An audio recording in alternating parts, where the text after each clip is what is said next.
Novak, that was quite a roller coaster out there. Could you just comment on the match itself and how much of a part the crowd actually played in getting you over the line?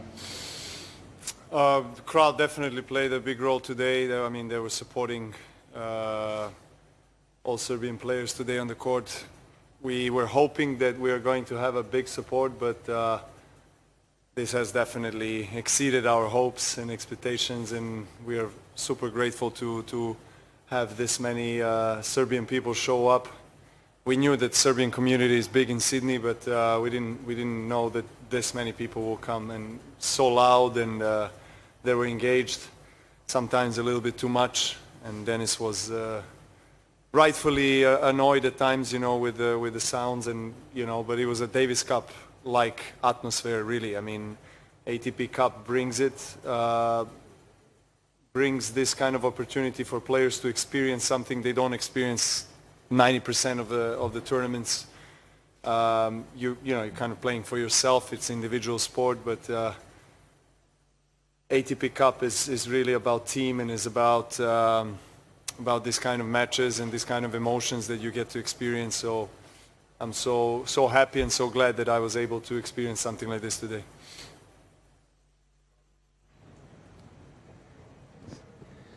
You've played Denis a few times now. What was it about his game that was a little trickier, and what do you make of his gradual progression?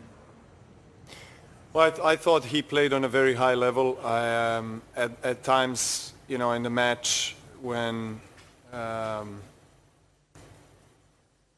you know, we played quite even. I was just trying to hold on and fight my way to have a better position in the rally, but he was just very aggressive. He served extremely well, all corners, very hard to read his serve. And I thought he played the best match against me in all our matchups so far. And as I said, you know, the match could have really gone either way. Very few points separated us, and the result is showing that. So it was a great battle, and it does serve me very well to have this kind of match prior to tomorrow and Australian Open. You know, I think for my confidence, for a kind of a competitive match play, this is exactly what you want to have against one of the best players in the world.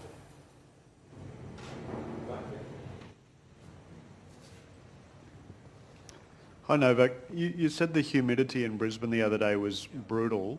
It was different today. It was more stifling in there, probably hotter and hazy. How did you feel about the conditions? I didn't feel that it was as humid as Brisbane, but it was very hot.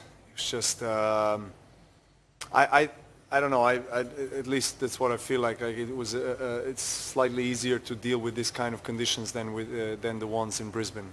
Brisbane was just, because of the high humidity, was just very hard to breathe, and here it's slightly, let's say, better.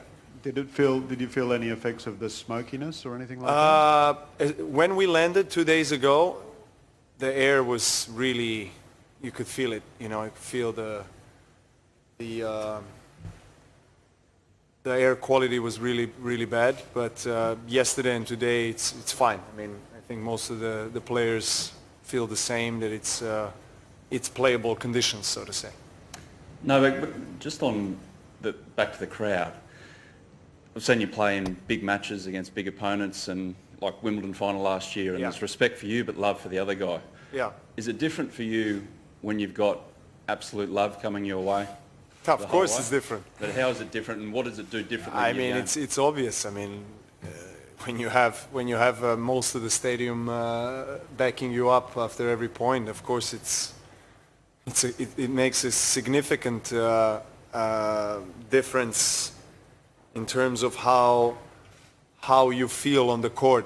Of course, you're focusing on your game and what needs to be done tactically, but at the same time, you know, you're playing on a stadium. So of course, if the majority of the stadium is backing you up, it's easier. You find that strength, you find the motivation. When you're down, they lift you up, and you feel more alert, more responsible, because so many people are backing you up and supporting you, that you have to deliver your best game. So of course, in this kind of energy, you know, you want to play in this kind of atmosphere all the time, but you know it's not always possible. That's why I try to cherish this kind of moments and take them with me anywhere I go.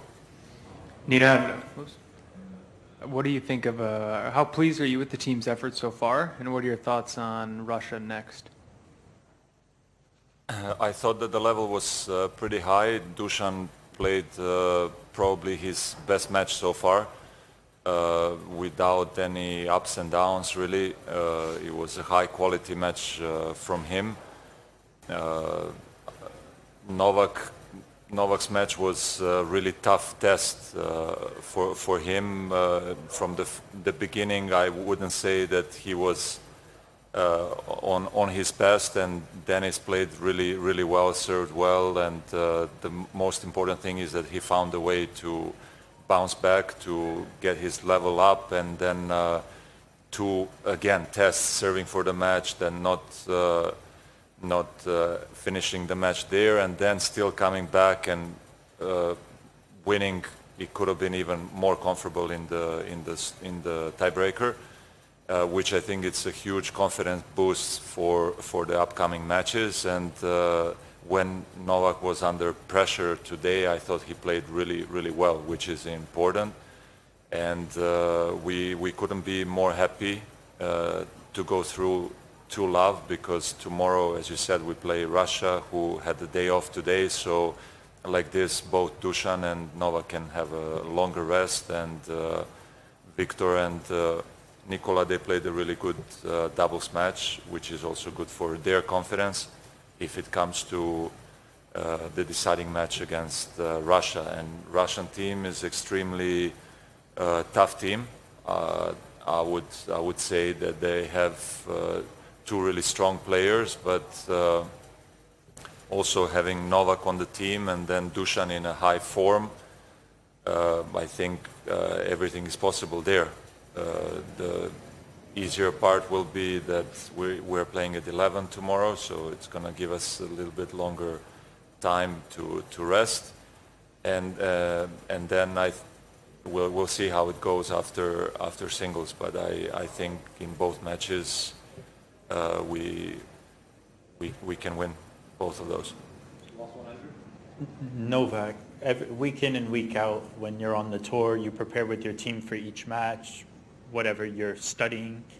Because you're on a team with a captain and other teammates, do you prepare maybe as a group? Do you use something like the strategy room to get to know your opponents? How is that different at this event? Well, we do get together and speak, you know, in the hotel before our matches every day, and each one of us shares his thoughts on maybe the opponent that he's going to have, or for the other guy's match, or for doubles, or whatever it is. You know, it's quite, I think, open in terms of everyone really having an opportunity to share what they feel like, maybe some advices or things that they've noticed, their observations. That's the positive thing about this competition, is that you have, you know, most of your team members actually sitting on the bench with you. They're literally behind you, so you get to interact and talk and ask them about, you know, things that they see that you can't really see, what you're doing right or wrong, or what the other opponent, their opponent and the other player on the court is doing. I have not used the strategy room here, but I do have my own video analysis stats that I've been personally using for my career for many years now. So I've still kept on using that and preparing myself for my matches. But again, everyone is slightly different, so you don't want to interfere with someone's routine. Someone likes to talk more, someone likes to talk less, someone doesn't like to talk at all. So we all respect each other's, I think, trajectories in a way, and preparation, and so far it's been working well.